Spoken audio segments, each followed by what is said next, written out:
Hello everyone, my name is Stenderlans and today we're doing a tutorial on Fusion 360. In this tutorial, I'm gonna explain what Fusion 360 is, why we're using it, I'm gonna talk about the interface, the tools, and I'm gonna give some examples of stuff I've made so you get an idea of what you'll be able to make after watching this video. So I hope you enjoy it, let's get right into it.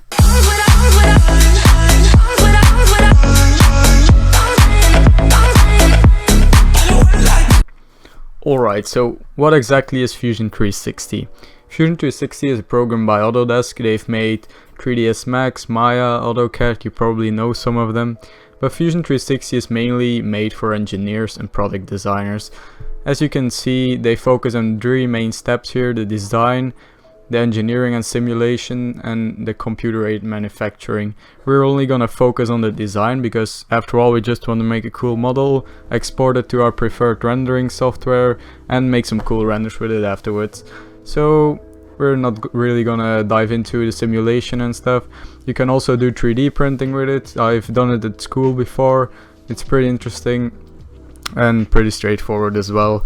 Fusion 360 has a free trial. It's also free for students for 3 years if I'm not mistaken. So I'll leave a link in the description. There's no reason not to check it out. It's really great software for modeling. So next up we're gonna check out why I'm using Fusion 360 and not any other software. So why do I use Fusion and not any other software like Cinema 4D? Well, I started off in Cinema 4D modeling all my models, and I quickly realized that if you want to make complex hard surface models, Cinema 4D is just not gonna cut it. And why is that? Because if we make all these little details and cuts in the model, Cinema 4D is just gonna have a bad geometry. Everything is gonna be intersecting with each other. You're gonna have way too many polygons on your model just to keep it clean, and it's just very slow after all. So I looked for a solution and I found Fusion 360. And in this software you can just make a solid body, make as many cuts as you want, and you don't really have a problem with polygons because you're just working on a solid body. So afterwards we can export this and convert it to polygons, and then we can just select the density of our polygons and you have as many polygons as you want. I do almost all my models in Fusion 360, so I really advise checking it out because I just use it for the simplest things now, and it's just so fast and easy to use. Now let's talk a little bit about the interface. First of all, if we look at the top left, click this button, we see a list with all the models we've made before. Your list is probably gonna be empty if you've never used it, but you can store everything in folders. It's all on a cloud, so if you save it right here, it's just all gonna go there. If the program crashes, it's gonna do a recovery and everything is gonna be in there. I've never really lost any project, so it's really handy to just have it right here. If you want to make a new file, you just start a new design right here. And next up I'm gonna tell you how to move around in the program. So if you want to move around, just click down the scroll button to move around, scroll up and down to zoom, and if you hit shift and click the scroll button you can rotate. Down below you see the same navigations. If you just click one, you can rotate around, press escape to exit the orbit tool, go into the pan, same thing, zoom, same thing, press escape to leave. And right here you can adjust some settings. I just leave those on default. Right here you can turn on the grid, turn it off, and right here you can select multiple views. In the top right we also have this box to rotate. I use it very often to just snap to certain angles. Right here, if you select a surface on your model, it's also gonna snap to that surface. So next up we have our tools right here. If we check out this, you see we're in a model space. We also have a sculpting space, and you can activate that by creating a form.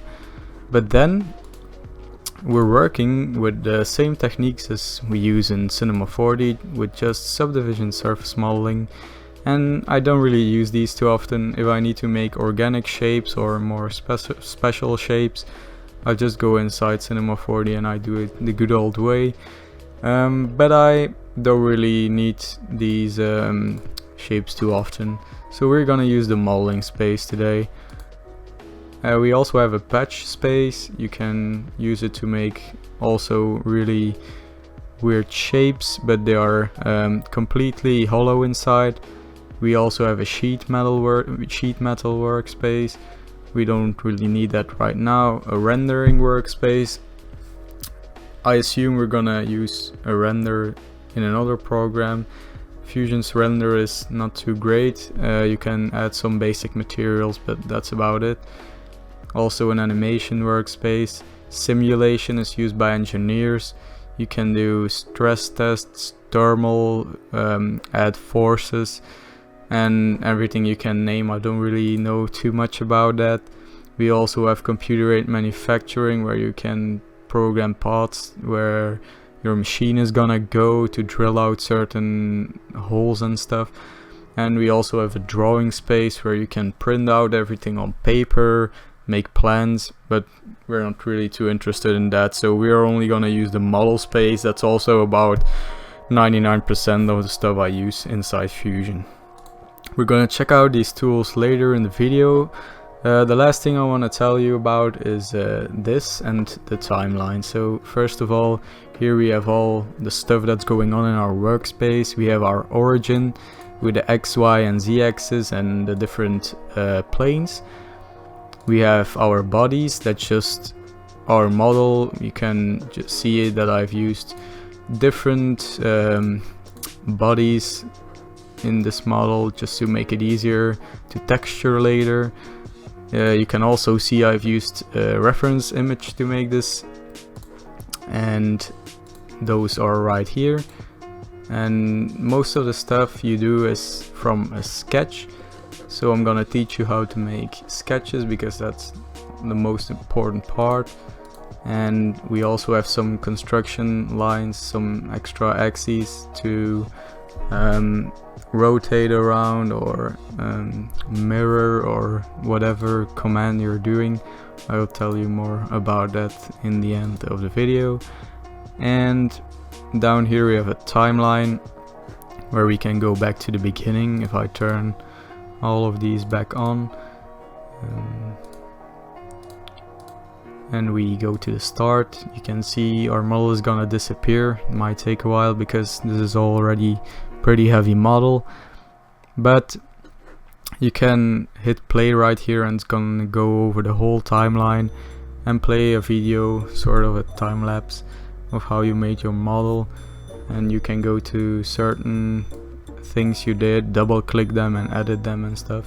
So this is a really cool feature. Of course, if you hit move to the end, it's just gonna go back to the end and bring back your full model. So that's about everything I want to tell about the workspace. So let's check out these tools right now and start making something. Let's take a look at these tools now. So the first thing we're gonna do is make a new design, so we can start an empty workspace. We're gonna check out all of these. So I'm not gonna explain a few of them because I've never used them, or I don't use them that often, or they are not that useful. So don't be afraid to check them out yourself. If you go stand on it, it's gonna open up a text box and explain what the thing does. So the first thing we're gonna do is create a sketch, because that's the thing we're gonna be extruding from. So yeah, Fusion is gonna ask you to select a plane. Let's just select this one. And here we have all our sketch options. Let's go through these quickly. We have a line. Remember these shortcuts because they are really handy to use. So for our line, we press L. We select the starting point and we select the end point, or we just type in a measurement like 50 millimeters. The next thing we have is a rectangle. You just click for the starting point and you go around like this. You can type in, let's say, 80, and if you want to lock that dimension, you just hit the tab button and you see a little lock right here. So it locks that measurement, so you can only adjust this one. I use it really often because sometimes things get in the way and it's way easier to do it that way. The next thing is a circle. Press C for circle. You have a center point circle. You have a 2-point circle where you select the top point and the bottom. It's handy sometimes if you don't have a center point. Same thing for this rectangle. Next up we have the arc. You press the beginning point, the end point, and then you can play around with the arc. Next up we have a polygon. It's pretty self-explanatory. You can also change the amount of corners. You can pick 80, you can't even see that, but let's say 8 for example. We have an ellipse. Just select the middle point, top point, and then this dimension. Then we have a slot. You just start a beginning point, an end point, and you can make this. It's a very handy tool to cut out some nice little details. Just discovered it recently, so like I said, don't be afraid to click on any of these because you really be surprised of the things you haven't used and are pretty handy. Next up we have a spline. It's gonna draw a smooth line through the points you select. If you hit this green button and escape the tool, you can play around with these. Then we have a conic curve. It's the same as the arc. The only difference is that if you put your third point down, you can still play with these. Then we have a point, not really too useful.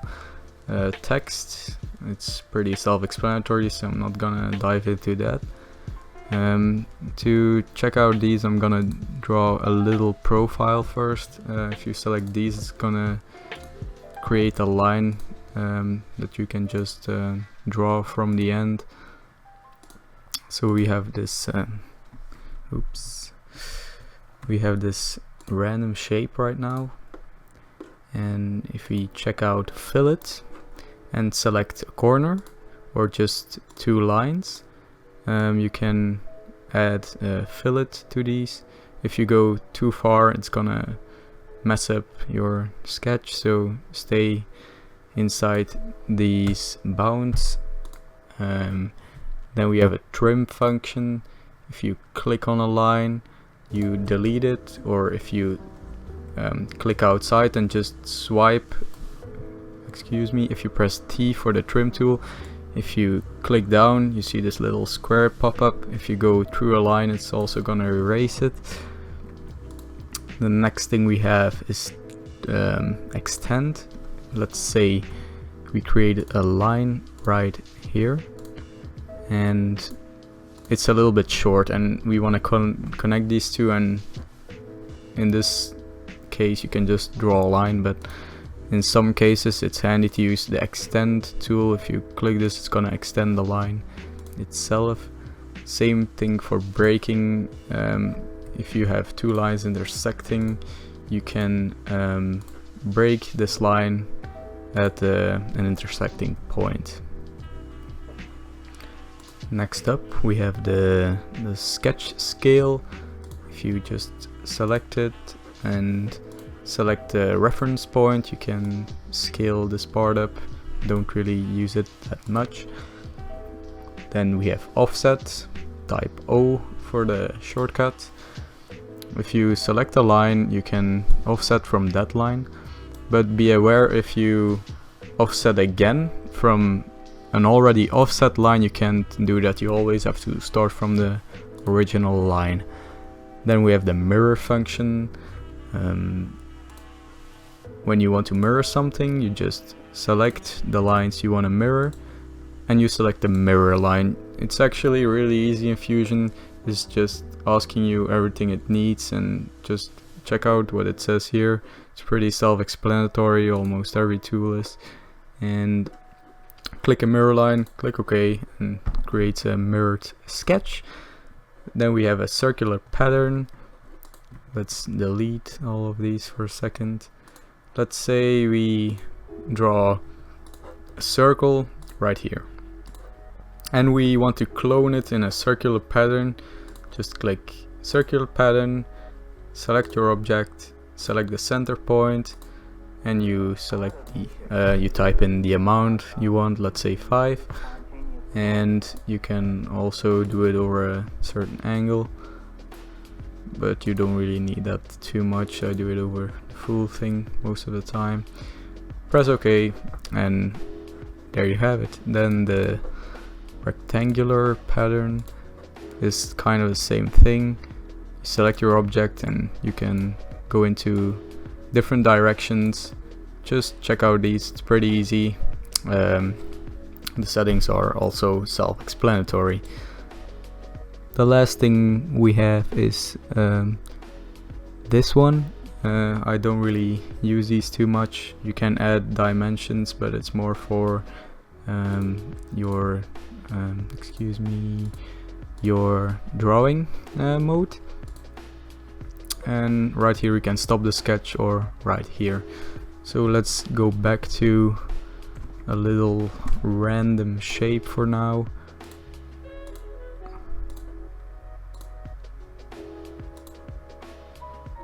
Alright, so let's finish our sketch, and now we have this. All our sketches are gonna be here. The following thing is the create category. We have a few different ones here, so the most important one is extrude. You probably know it already from other programs. If you press E for extrude, click on your sketch, you can extrude from the sketch. You can do it on one side, two separate sides, or symmetric. You can type in the distance, and yeah, that's about it. Right here, the operations, I'm gonna show you what these mean. So let's just do new body for now. Click OK. Now if you make a sketch on this plane, let's say a circle, stop the sketch, use E for extrude again, and extrude this one out. We're gonna be able to use these different operations.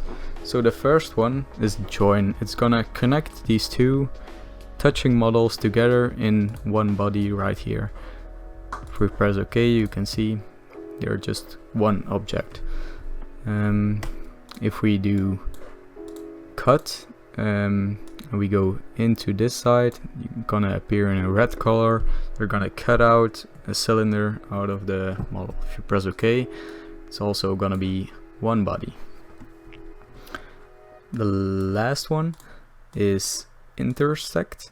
It's gonna leave out the parts that are intersecting, and then we have just a new body if you wanna create a separate body right here. So let's just join these together for now. The next thing we have is revolve. That's also a really important one. Let's use the sketch we started with. Revolve, you can select a profile and rotate it around an axis. Let's say this one, and it's gonna rotate around. It's really useful in some cases. The next thing we have is a sweep. If you have a certain profile and you also made a spline in a second sketch, you can create a profile that's gonna sweep over the entire sketch. I'm not gonna show that here, but as you can see in the picture, it's pretty handy to use as well. You can use it for pipes and cables and stuff, but I prefer to use the pipe tool. A loft is also really handy to create some complex shapes. I've not used it too often, but sometimes you get those cases where you need to go from a square to a cylinder to a circle, like displayed here. It's really handy to do because you can't really do it any other way. You can do it as complex as you want. You can do multiple profiles behind each other, but not that important. Rip, never used it. Web, don't use it as well. A hole is actually the same thing as just extruding a circle. It's more used by engineers because you can go back afterwards and change the diameter of the holes and It's pretty easy to adjust, but I prefer to just make a circle in my sketch and extrude them afterwards. A thread, you don't really need it except for making realistic models, but we're not really doing that right now. You create a box as well, a cylinder, sphere, torus, all these primitive shapes. You select a plane, you draw a rectangle and go up, and that's our cube. Same thing for these, they are pretty easy to use as well. Coil, a pipe, you just make a spline or path. Let's take this one for example. It's not gonna look pretty, but you can make these square, triangle, hollow, kind of the same thing as the sweep tool.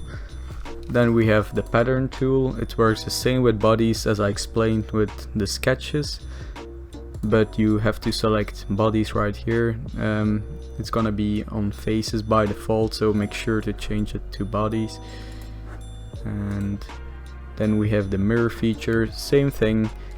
You need a plane to mirror from, so you can use the origin if you want to use this plane, but you can also offset planes and create different planes right here, and I'll talk about that in a bit.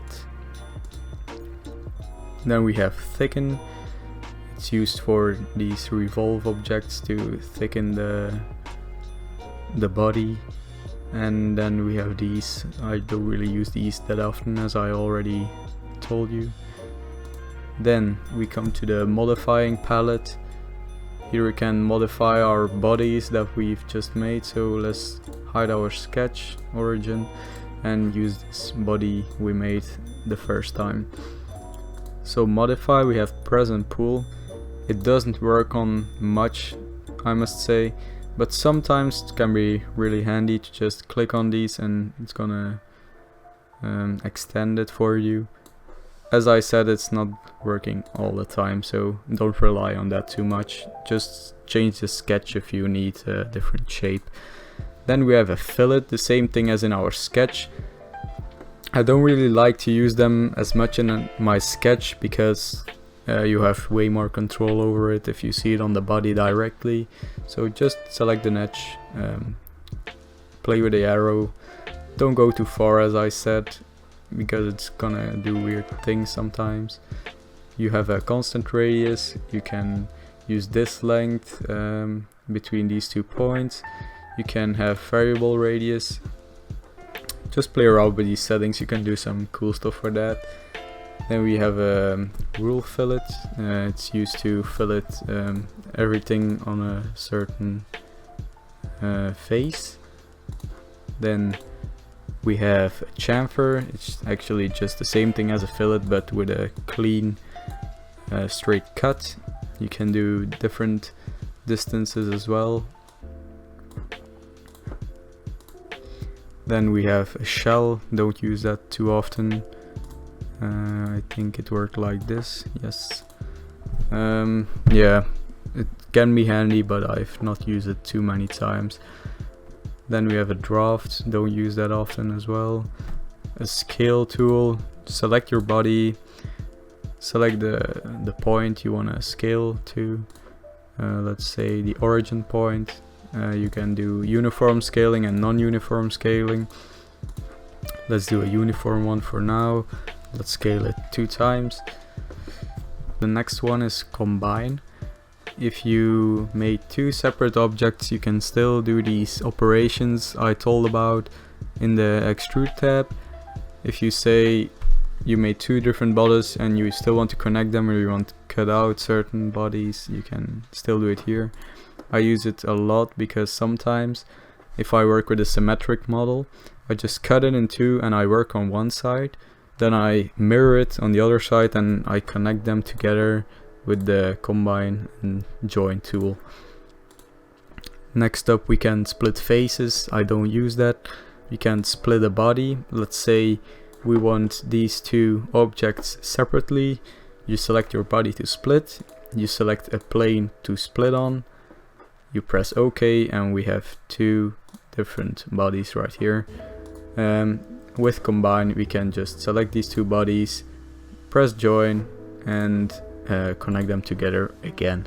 The other ones I don't really use too often. We can move around our model obviously by selecting our body, clicking right and move/copy. You can move it around here. You can also set a pivot point. You can create a copy as well.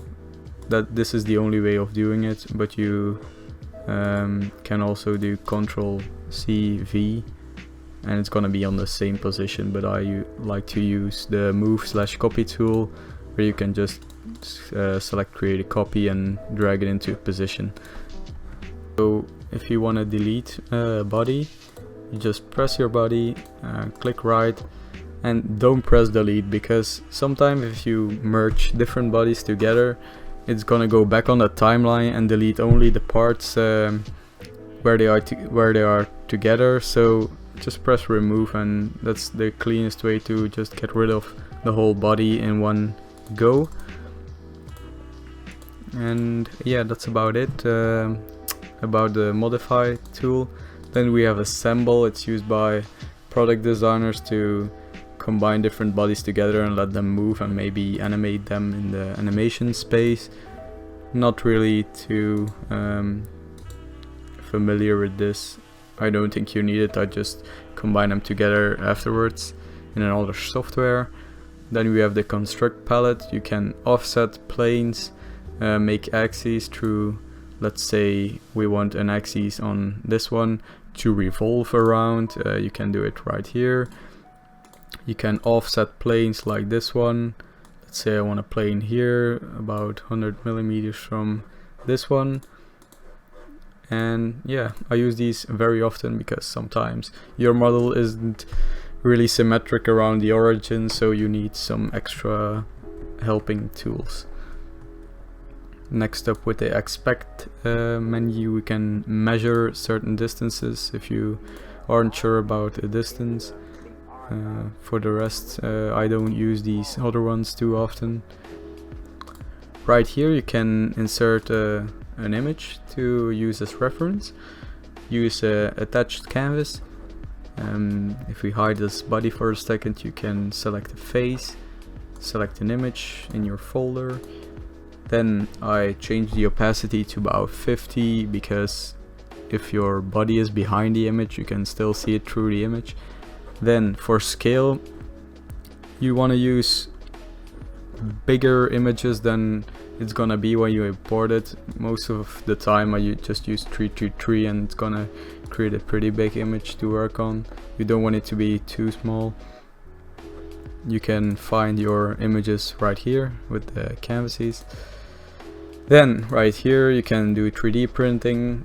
Just click it and it's gonna explain everything. I've done it once and it's pretty easy to do. And for the rest of it, you don't really need these. So yeah, that's about it, about all the tools. If you understand everything I've told you right now and you can use these tools easily, you should be able to create almost everything I've created with Fusion. So now I'm gonna show you a few examples of things I've made and explain what tools I used where. So yeah, let's check it out. Alright, so now I'm gonna show you a few of the projects I did in Fusion. These aren't my biggest ones, but just a few I want to showcase that you should definitely be able to do. I made a sled, some pretty basic shapes with the wood, just some chamfers right here, and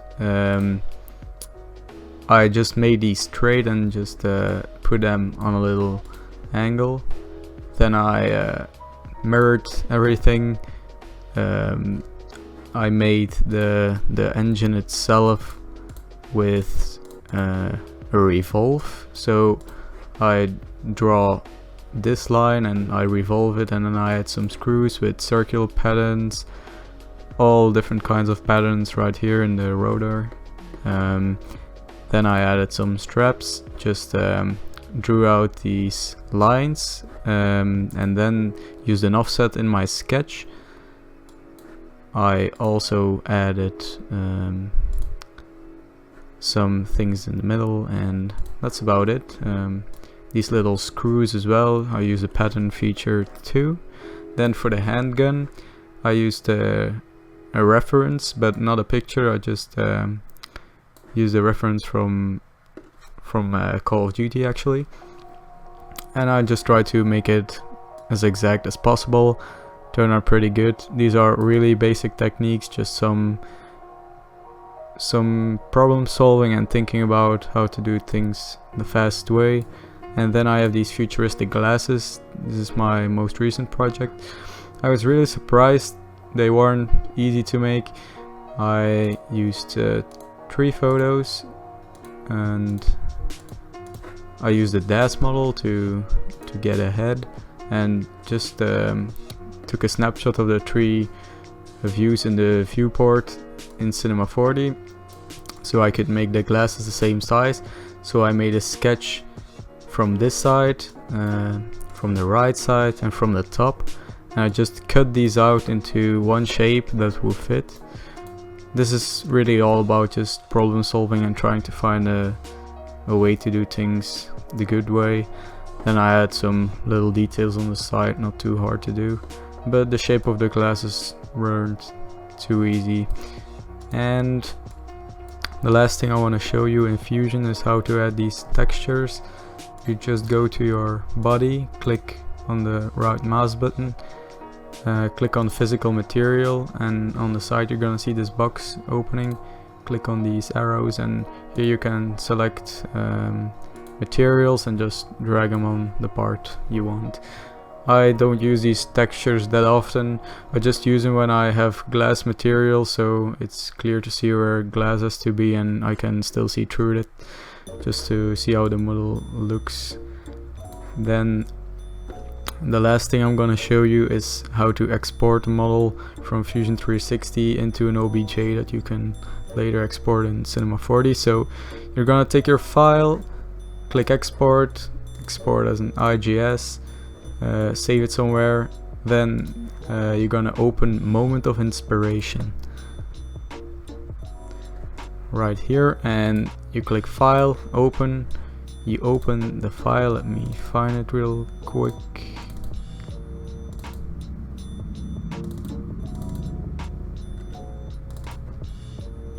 Alright, then you change this to IGS because we exported as an IGS. We open it. Then we're gonna see our model appear in the program. Then you click Save, save as an OBJ, give it a name, press Save, and then you're gonna see this window pop up. The more polygons you want, the more you have to do slide to the right.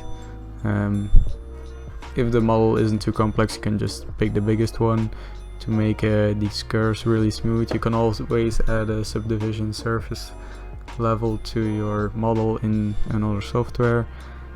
And yeah, just leave it on n-gons if you want triangles and stuff, but I prefer just n-gons because that's easier to texture. Press OK and your model is exported as an OBJ. So I hope you enjoyed this tutorial. I'm gonna try and make one more with Fusion where I just make a full model together with you guys, then export it, and then make a part 2 tutorial where I texture it, render it in Cinema 4D with Octane Render. And yeah, this was my first tutorial, so I hope it wasn't too boring. I'm gonna try to practice and get these a little smoother. But yeah, leave me some comments for ideas. Check out my work on Instagram, Stijn Orlands. And yeah, hope you enjoyed. See you later. Bye.